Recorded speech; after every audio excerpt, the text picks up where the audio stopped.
Hello everyone. Agricultural practice हमारी हो चुकी थी, जिसमें हमने जो आपकी 7 प्रोसेस हैं वो देखी थी हमने। First preparation of soil, second sowing, फिर एडिंग मैन्योर एंड फर्टिलाइज़र्स, फिर इरिगेशन, फिर वेडिंग्स, और फिर उसके बाद हार्वेस्टिंग, और फिर लास्ट स्टोरेज। ये हमने स्टेप पढ़ लिए थे। इसके बाद हम आज स्टार्ट कर रहे हैं एग्रीकल्चरल इम्प्लीमेंट में प्लग क्या होता है? जो प्लग होता है वो उसका यूज़ बहुत समय से किया जा रहा है। मतलब ये कहें कि प्राचीन काल से ही इसका यूज़ किया जा रहा है। ठीक है, एंशियंट टाइम मतलब प्राचीन काल से इसका यूज़ किया जा रहा है। किस लिए? तो एडिंग फर्टिलाइज़र्स, क्रॉप के अंदर जो फर्टिलाइज़र है उनको ऐड करने के लिए, या जो वेड्स होती हैं, जो खरपतवार होती है, घास फूस होता है, उसको हटाने के लिए, और सॉइल को टर्निंग करने के लिए, यानी सॉइल को ऊपर नीचे करने के लिए इसका यूज़ किया जाता है। और ये जो हल होता है ये किसका बना हुआ होता है? वुड का बना हुआ होता है। और जैसे इसके अंदर क्या दे रखा है? Is drawn by a pair of bulls and other animals, horses and camels. ये जो प्लग होता है इसको जो एनिमल्स होते हैं उनके द्वारा इनको खींचा जाता है। जैसे कौन कौन से एनिमल्स है इसमें? बुल्स है, हॉर्स है और कैमल्स है। ठीक है। It contain a strong triangular iron strip. इसके अंदर एक ट्रायंगुलर आयरन स्ट्रिप होती है जिसको हम प्लग स्फेयर बोलते हैं, या जिसको आप बोल सकते हो प्लग शैफ्ट। ठीक है, 1 मिनट। प्लग स्फेयर होता है ये। The main part of the plug is long log of would which is cold plug shaft. इसको बोलते हैं प्लग शाफ्ट, यानी इसके अंदर एक वुड का लंबा एक टुकड़ा होता है, उसको बोला जाता है plough shaft. There is a handle at one end of the shaft. मैं आपको डायग्राम दिखाऊं तो उससे ज़्यादा अच्छे से समझ में आएगा। देखिए, ये रहा। ओके, ये हमारा प्लग का डायग्राम है। इसमें क्या बताया है कि इसके अंदर एक लॉन्ग वुड की स्ट्रक्चर होती है जो क्या होती है? प्लग शाफ्ट होती है। और इसके आगे एक तिरछी लकड़ी होती है, उसको बोला जाता है प्लग स्फेयर। और फिर इसके जो ऊपर वाला पार्ट होता है वहाँ पर बीम होता है जो क्या करता है? 2 एनिमल्स के ऊपर रखा जाता है। ओके। और पहले ये लकड़ी के हल का ही यूज़ किया जाता था। अब जो है इसकी जगह लोहे के हल, या फिर जैसे आपने देखा होगा कल्टीवेटर्स, इनका यूज़ किया जाता है जो लोहे के बने होते हैं जनरली। इसके बाद हमारा आता है कुदाली, या फिर जिसको हम बोलते हैं आपका होई। ठीक है, जो होई होता है वो क्या होता है? एक सिंपल टूल होती है, ये सिंपल टूल मशीन होती है। ठीक है, और इसका यूज़ किस में किया जाता है? वेट्स को रिमूव करने के लिए किया जाता है, और जो सॉइल होती है उसको लूजिंग करने के लिए भी किया जाता है। ठीक है, और इसमें भी क्या होती है? एक लॉन्ग रोड होती है जो वुड या आयरन की बनी हुई हो सकती है, और strong board and bent plate of iron is fix to one of its end. यानी इसका जो एक सिरा होता है उसके ऊपर क्या लगी हुई होती है? एक लोहे की छड़ लगी हुई होती है, और इस सिरे पर एक चौड़ी मुड़ी हुई प्लेट भी लगी हुई होती है जिसके अंदर क्या होता है? जो एक ब्लेड की जैसे काम करती है। ओके, तो यहाँ पर देखिए आयरन की एक प्लेट जैसी होती है जो ब्लेड की जैसे इसमें काम करती है। And work like a blade, अभी मैंने बताया आपको ब्लेड की जैसे वो वर्क करती है। It is pull by animals, और इसको क्या किया जाता है? एनिमल्स के द्वारा पुल किया जाता है। इसके बाद आता है कल्टीवेटर। मैंने अभी आपको थोड़ी देर पहले बताया था कि लकड़ी के उसका प्लग का यूज़ किया जाता है। फिर आया हमारा होई। होई जो होता है कम्प्लीटली आयरन से बना हुआ होता है। इसके बाद आता है कल्टीवेटर। आज के दिन सबसे ज़्यादा यूज़ किसका किया जा रहा है? इस कल्टीवेटर का यूज़ किया जा रहा है, क्योंकि ये मशीन ऑपरेटर है, और इसको हम एक व्यक्ति आसानी से बहुत सारे खेत को वो जोत सकता है, जिसके अंदर क्या आता है? इसकी मेहनत कम लगती है। ठीक है। Now a days plugging is done by the tractor driver cultivator. The use of cultivator save labour and time, ये मजदूरी और समय दोनों को बचाता है। कल्टीवेटर जो इसका यूज़ किया जाता है, ये देखिए कल्टीवेटर का डायग्राम दिया हुआ है ये। Okay, next sowing. अब जब हमने खेत को सॉइल को तैयार कर लिया, उसके बाद आती है सोइंग की बारी। तो जो सोइंग होती है उसमें क्या होता है, sowing is an important part of the crop production. जो क्रॉप प्रोडक्शन होता है इसमें सॉइल का जो सोइंग का पार्ट है वो सबसे ज़्यादा इम्पॉर्टेंट होता है। इसमें क्या होता है, before sowing good quality clean and healthy seeds of a good variety are selected.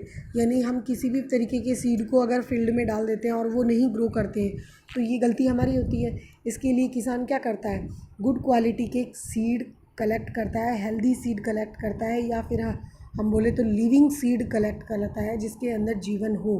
कई बार आप लोगों ने देखा होगा कि बहुत सारा अनाज हम खेतों में डालते हैं उगने के लिए, बट कहीं कहीं पर वो फसल उगती नहीं है। क्यों? क्योंकि वो डेड सीड होते हैं, ठीक है, जो ग्रो नहीं कर पाते हैं।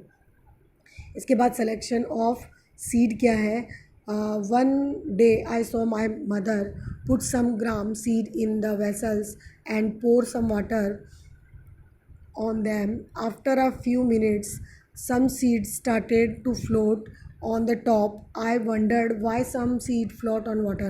यानी पहेली क्या बोल रही है यहाँ पर कि मैंने अपनी माँ को देखा कि उन्होंने क्या किया, जो चने थे उन्होंने भिगोए और कुछ समय बाद मैंने देखा कि कुछ चने पानी के ऊपर तैर रहे थे।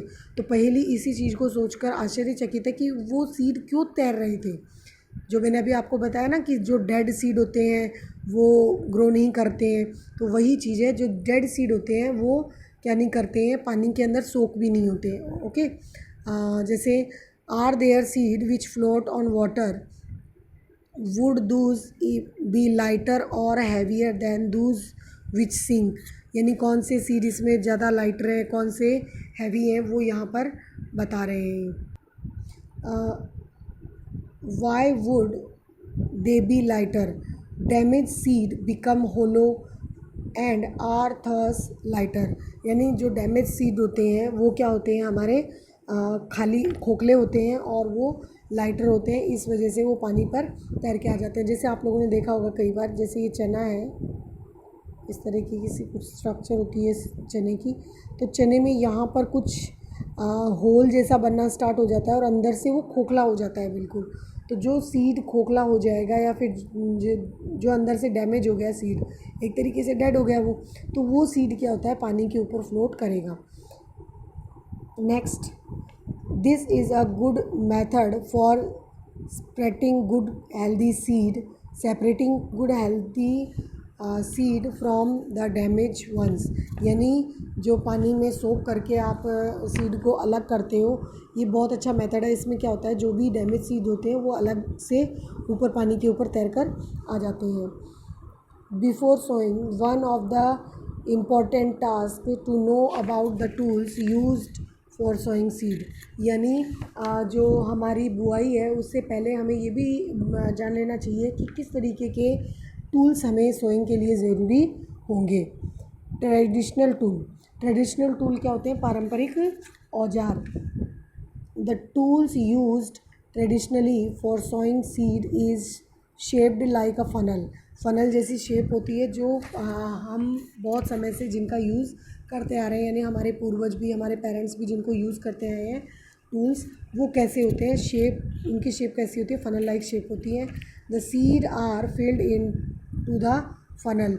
ये जो फनल होती है उसके अंदर सीड भरे जाते हैं। पास डाउन थ्रो 2 और 3 पाइप हैविंग शार्प एंड। और ये जो सीड होते हैं ये किस में से होकर पास होते हैं, एक 2 या 3 पाइप में से होकर पास होते हैं, जिनके एंड कैसे होते हैं, शार्प होते हैं। These end pressure into the soil and place seed there. और ये जो एंड होता है, इसका शार्प एंड होता है, ये क्या करता है, मिट्टी को भेद कर एक तरीके से मिट्टी के अंदर से होता हुआ अंदर चला जाता है और इस सीड को एक जो पर्टिकुलर गहराई होती है उसमें जाकर उसको छोड़ने का काम करता है। ओके, ये देखिए, ये दिखा रखा है ट्रेडिशनल मेथड ऑफ सोइंग। ये देखिए यहाँ पर एक फनल शेप स्ट्रक्चर होती है और इसके अंदर ये एक पाइप जा रहा है और इसका क्या होता है, ये नीचे की तरफ इस तरीके से नुकीला होता है और यहाँ से सीड जो होता है वो ज़मीन के अंदर चला जाता है। Okay, next seed drill. Seed drill जो है वो ट्रेडिशनल मेथड से है, जो हमारा सीड ड्रिल है वो हमारा ट्रेडिशनल मेथड है। यानी इसमें क्या होता है कि nowadays the seed drill is used for sowing with the help of tractor.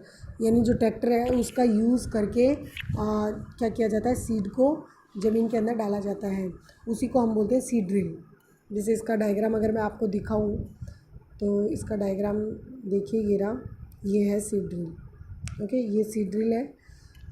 This so the seed uniformly eight equal distance and depth. यानी ये क्या करता है, ये जो सीड ड्रिल होता है ये सीड्स को एक इक्वल डिस्टेंस पे क्या करता है, बोने में हेल्प करता है, और बिल्कुल जितनी गहराई पे सीड को जाना चाहिए उतनी गहराई पे ही ये सीड को छोड़ता है। Okay, next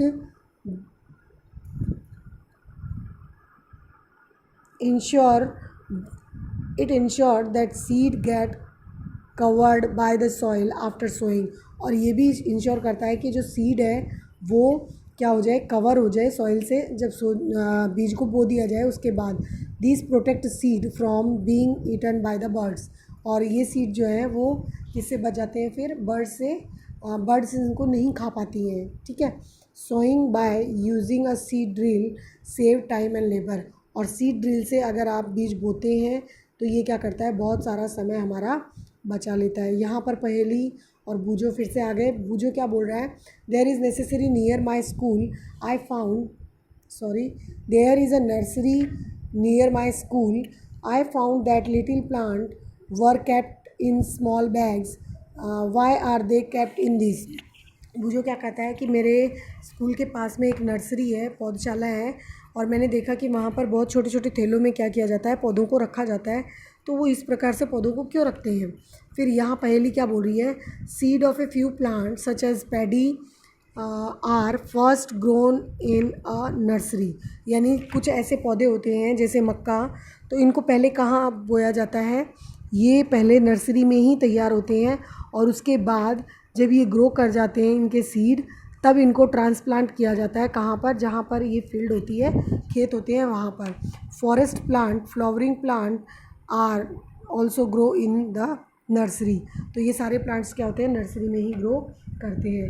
appreciate distance between the seed is necessary to avoid overcrowding of plants.